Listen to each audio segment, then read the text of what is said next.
Welcome to the Happiness Podcast. I'm Dr. Robert Puff.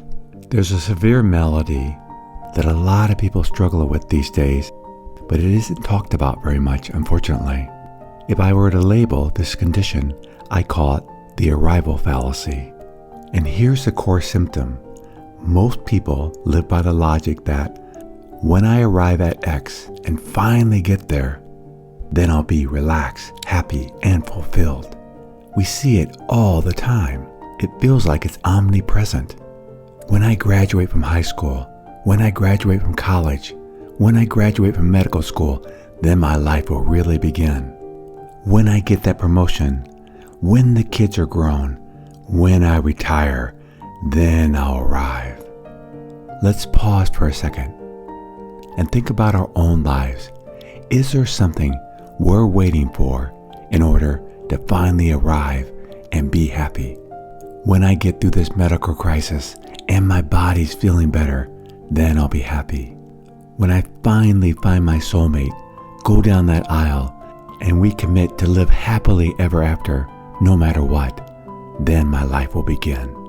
For many of us, this makes complete sense. Our goals, our things that we're working towards, will bring about a greater amount of happiness. After all, when we make more money, won't we be happier? When we finally retire and don't have to go to work anymore and sit in traffic for hours, won't our lives finally begin? I call all these thoughts arrival fallacies because it's based on the mistaken belief that a future destination holds the key to our present contentment. The wisdom of this fallacy goes way back. For example, there was a Roman philosopher called Seneca, and in his essay called On the Shortness of Life, he powerfully argued that most people don't live, but are merely preparing to live, constantly deferring their peace and happiness and enjoyment until a future that is not guaranteed. We haven't changed much, have we? But why are we, throughout human history, so susceptible to this? Our brains are wired for planning and delayed gratification as a survival skill. When we do this, we have a better chance of surviving. But this can be misapplied to happiness. Our world inculcates us into a linear path of achievement. First school, then career, then marriage, then retirement, as the only template for a successful life. But there are consequences to this template. There is often a high cost to waiting. The first thing we do is we devalue the present moments.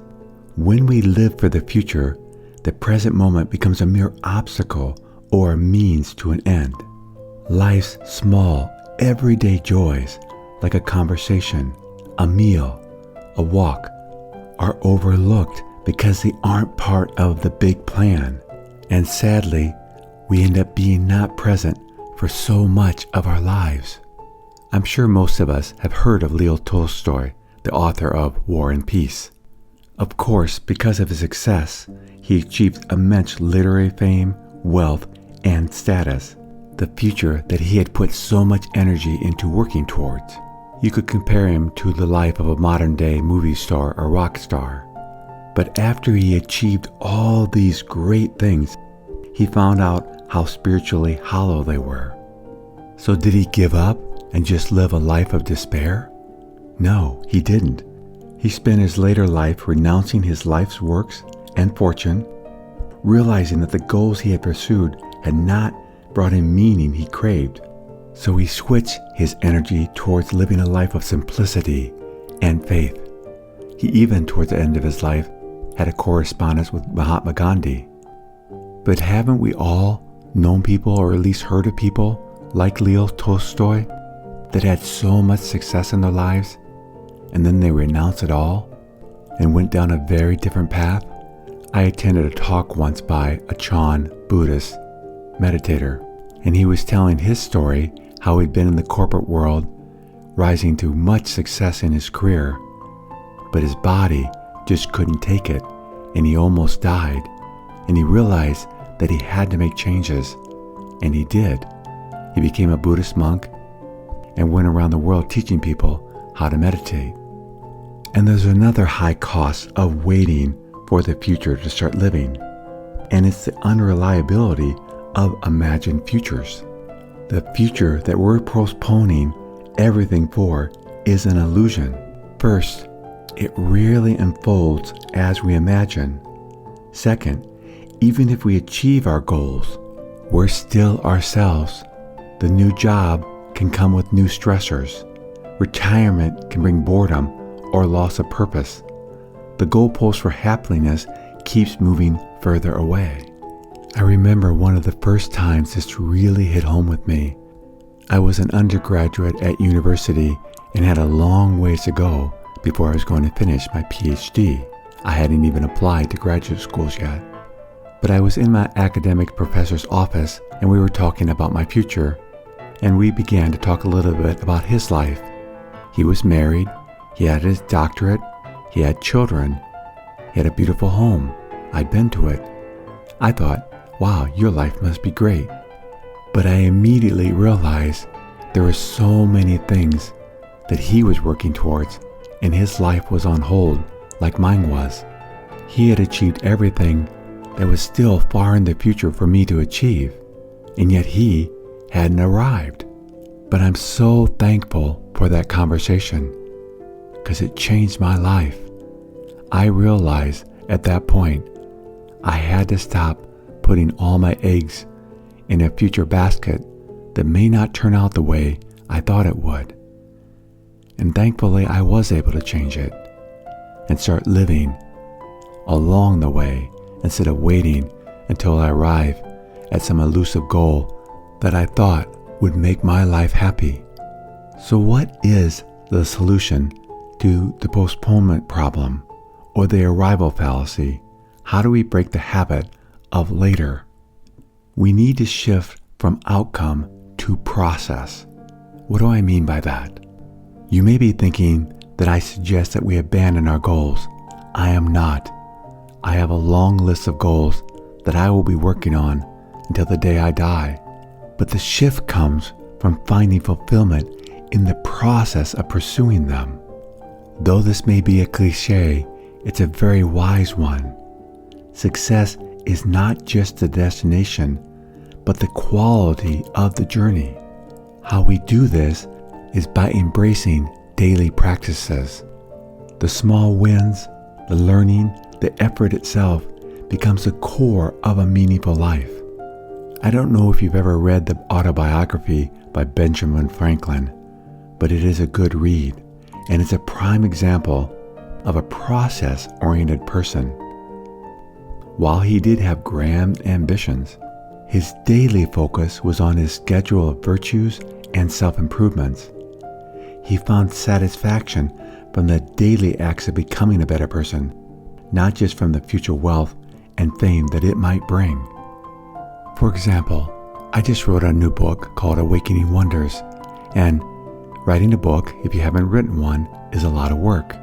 You have to first compile the information, put it into written form, write it, get it edited, then work towards getting it published, and I also put it on Audible, so I had to find someone who could read it for me. And then after you write a book, you never know how it's going to do. It may do nothing, which can happen.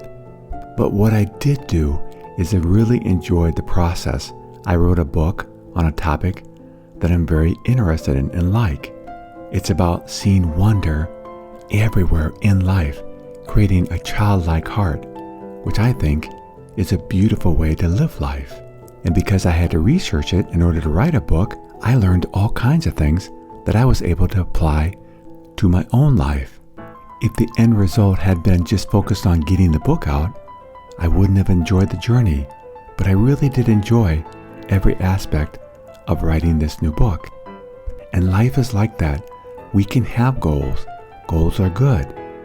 But the key is to enjoy the journey of each goal that we work toward, realizing we don't know the outcome.